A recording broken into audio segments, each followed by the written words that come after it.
Dis-nous, Camilla, est-ce que toi, tu as déjà eu à vivre particulièrement une amitié toxique? Oui, forcément, j'ai vécu pas mal d'amitiés toxiques, mais il y a une particulièrement qui m'a beaucoup touchée. C'était une fille que j'aimais beaucoup et que j'aidais beaucoup aussi parce que financièrement, elle vivait chez ses parents, elle ne travaillait pas. Et vraiment, comme on dit chez nous, je la soutrais. Voilà, parce que quand elle a un besoin, je me dis, bah, c'est mon amie, on est tout le temps ensemble et tout ça. Au point où, quand elle venait chez moi, je lui donnais mes perruques. La seule chose qu'elle ne prenait pas mes vêtements parce qu'elle est mince, moi, je suis en forme. Donc, sinon, chaussures, on a la même pointure. C'était vraiment mon amie parce que, pour moi, quand on est amis, ces choses-là, c'est des détails. Mais je me rendais compte au fur et à mesure que c'est quelqu'un, comme la coach a dit, qui n'apprécie pas, qui ne fait jamais de compliments. Quand tu te fais toute belle, tu viens, elle te dit « Ah, ma chérie, tu es belle ». Elle va forcément trouver un petit défaut. Mais pourquoi tu n'as pas fait tes ongles aujourd'hui? Tu sais qu'on va dans tel coin.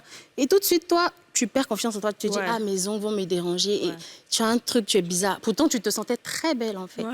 Et elle va toujours Par exemple, quand vous êtes en public, elle va forcément faire des blagues sur toi pour faire rire la compagnie, des choses comme ça. Ça, c'est quelqu'un qui est vraiment toxique. Et puis, quand tu t'en rends pas compte, tu te dis, bah, comme elle a dit aussi tout à l'heure, quand tu as une bonne nouvelle à lui annoncer, tu te dis, bah, comme elle aussi, elle n'est pas dans ce cas de... Si tu lui dis, elle va se sentir triste, donc mieux je ne lui dis pas. C'est mieux je ne lui dis pas, ou bien je vais essayer de trouver un moyen de lui dire, parce que tu calcules tout, parce que ton amie, en fait, tu l'aimes tellement que tu ne veux pas la blesser. Pourtant, c'est une personne qui est mauvaise, qui ne t'aime pas vraiment. Parce que quelqu'un qui t'aime, quand tu t'habilles, quand tu as un succès, elle est plus heureuse que toi. C'est ça, exactement. Elle est contente pour toi. Elle montre sa joie. Quand tu t'habilles, elle te fait gagner confiance en toi. Elle te fait des compliments. Ma sœur, tu es trop belle, tu es magnifique. Tu vois? Donc, voilà. C'est ça. Très bien. Bon, on va revenir à ça, on va en parler, parce que je pense que il y a peut-être des moments où la personne doit pouvoir te dire la vérité sans qu'on dise qu'elle soit toxique. Tu vois, si par exemple tes ongles ne sont pas faits, tu dois pouvoir te le dire pour que tu le fasses. Est-ce que ça c'est quelque chose de toxique ou pas? Quand c'est gentil, quand c'est une personne qui est saine, tu sens ça, en fait, ça te revalorise. Par exemple, si tu as un défaut, attends, je vais arranger ton habit. Oui, parce que nous, c'est ça qui se passe ici tout le temps. Ça te renforce, au fait. Ou soit, hé, mamie, il y a une manière, une douceur dans la voix, où il y a un tact, il y a une subtilité. Je suis d'accord. Mais dans le cas d'une amitié toxique, c'est rabaissant. Ou bien même, elle va t'exposer même. Il y a un truc, de sorte à ce que toi-même, automatiquement, tu sens que tu as été exposé. Or, quand c'est amical, quand c'est quelque chose de sain, tu te sens protégé, tu te sens en sécurité. Donc, c'est vraiment subtil. Moi-même, j'ai une cousine, là, quand tu t'habilles bien, là, au lieu de dire, ah, faut c'est joli, elle est la première. Pardon, faut un anniversaire, là, tu vas me donner. On dirait toi qui as porté, là, tu n'as pas les deux épaulettes. J'ai dit, j'en ai tellement beaucoup d'amour. Que font les ça, tu vas me donner? Faut un neveu, tu vas me donner. C'est-à-dire, toi qui n'as pas des épaules, là. Toi, quand tu portes ça, c'est pas joli. C'est les portes, c'est la main. Allons-y. Hey! Dis-nous, Aurélie. Tu sais, je vais commencer par dire que quand tu es une étoile, tous ceux qui sont dans l'ombre ne vont pas vouloir que la lumière vienne vers eux.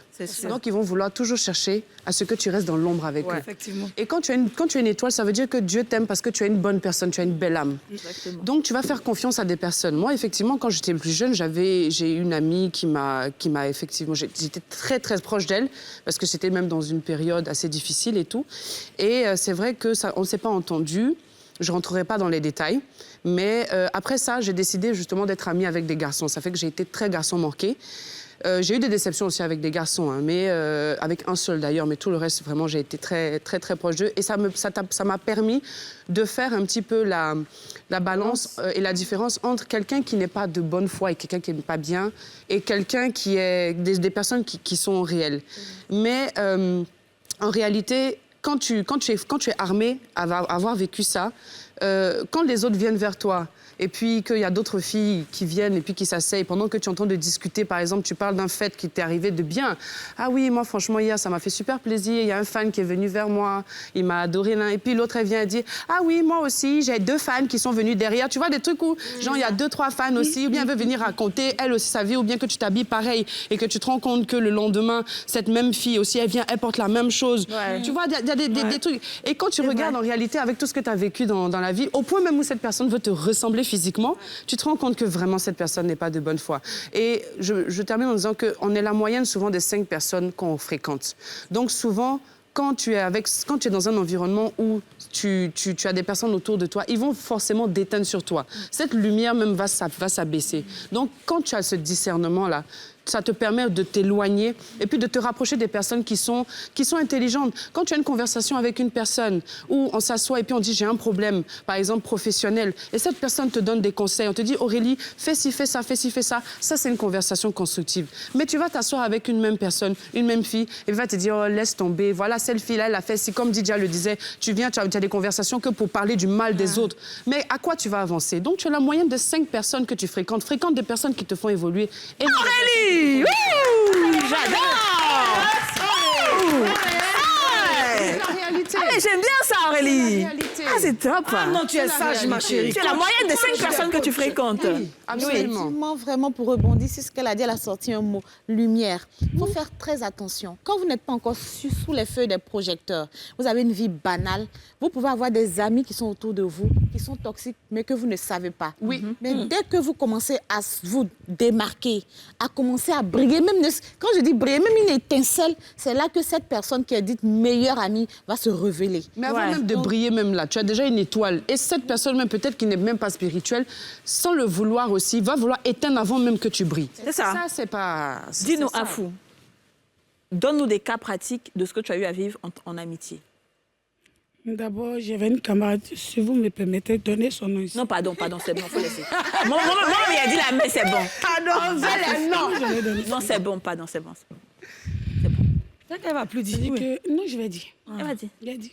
Je ne sais pas, elle travaille, et son boss lui dit que la femme là, celle qui chante là, Léa Foukeïta là, elle chante bien, j'aime tout ce qu'elle fait. Et c'est ma camarade, la seule même que je prête tout. Quand on doit sortir, ça dit que même chaussures. Tu lui donnes, tu lui prêtes. On va à la danse, je lui donne le micro, on chante ensemble, elle gagne pour elle, je gagne pour moi. Et je n'ai pas dit, ma grande soeur qui est avec moi maintenant, Nabitou, non, c'est pas elle. Maintenant, le boss dit, le jour que je vais voir celle-là, vraiment, je vais la garder. Hein. Parce que non seulement je l'aime, ma femme aussi, elle aime mes enfants, tout le monde. Tu sais ce que ma copine dit quoi? Quand tu l'aimes, tu la connais, c'est une palabre celle-là. Mais tu ne peux pas la maîtriser.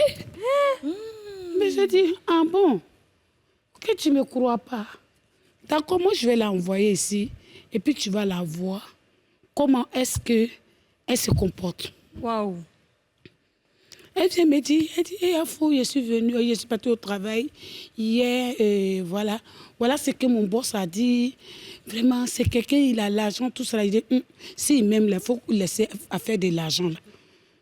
Aimer quelqu'un, là, c'est encore bon que l'argent. C'est ça. C'est vrai. Donc, le jour que tu es prêt, tu viens me dire, on va aller saluer le monsieur. Mais moi, je ne vais pas à cause de l'argent. Hein. Parce qu'il dit qu'il m'aime sa femme, même si lui seul m'aimait là, je n'allais même pas partir. Parce que je suis femme mariée.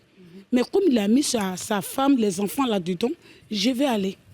Donc on est parti d'abord dans la voiture, j'ai mis quelque chose. Elle a commencé à détester l'artiste. Hey, ça calme ça. Tu n'as pas fait ça. Elle t'a rien fait. Elle t'a rien fait. Donc, on est resté dans ça jusqu'à on est arrivé chez le monsieur à Tréchivy, ici, derrière le CHU. Voilà. On est arrivé là-bas, tout ça là. On s'est salué, tout. Déjà, elle veut me... C'est-à-dire, elle veut faire tout pour me provoquer. C'est ça. Pour que le monsieur... C'est ça. Vous avez la confirmation de ce qu'elle a dit au monsieur. C'est ça, en fait. Découvre la mauvaise version de toi. Ouais. L'être humain est mauvais. L'être humain est mauvais. Donc, j'arrive là-bas, la conversation, ça s'est passé à la femme des ménages. Celle qui vient nettoyer le bureau. Là. Voilà. Bon, tout de suite, là, je suis partie aux toilettes, non? Voilà. Donc, je voulais rentrer. La femme me dit, Afou, tu me plaitais. Viens, je t'ai présenté à quelqu'un. Elle est arrêtée là. Et nous, on est partis ici. La femme me dit, pardon, ta camarade qui est avec toi là, pardon, même si elle te cherche par là, faut même pas accepter parce qu'elle a gâté ton nom ici. J'ai dit, Ça, c'est Dieu, ça. Vraiment. C'est Dieu, ça, qui fait ça. pardon, moi, je ne te connais pas, hein, je te dis en même temps. En même temps, quand on est rentré, tout le monde me connaît. Oh. J'ai commencé à chanter le nom de nos messieurs, tout. Le monsieur, il m'a donné un paquet. Il dit, j'ai dit dans la chanson, le monsieur, il dit, moi, je ne suis pas venu pour, comment on appelle, l'argent. Je suis venu parce que tu dis que tu m'aimes, et les enfants et madame aussi. C'est pourquoi que je suis venue.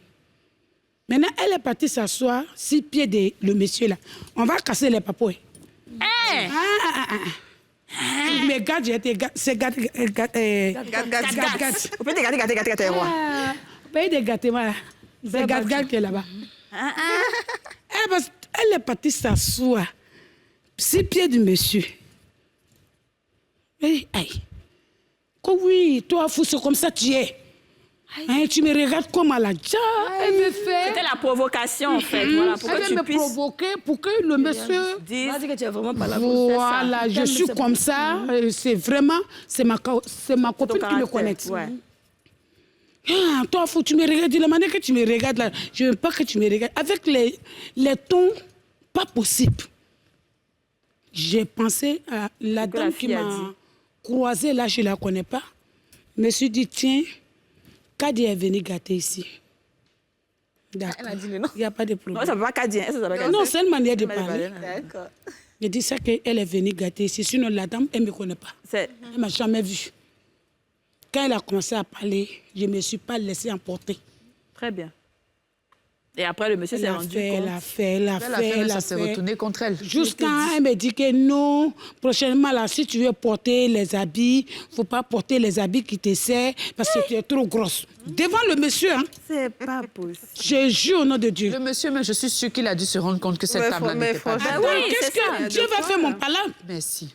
J'ai dit, le monsieur l'a soulevé comme ça, déposé comme ça. Comme toi, Kadio, je prends un nom comme C'est ça. un nom d'emprunt. Voilà.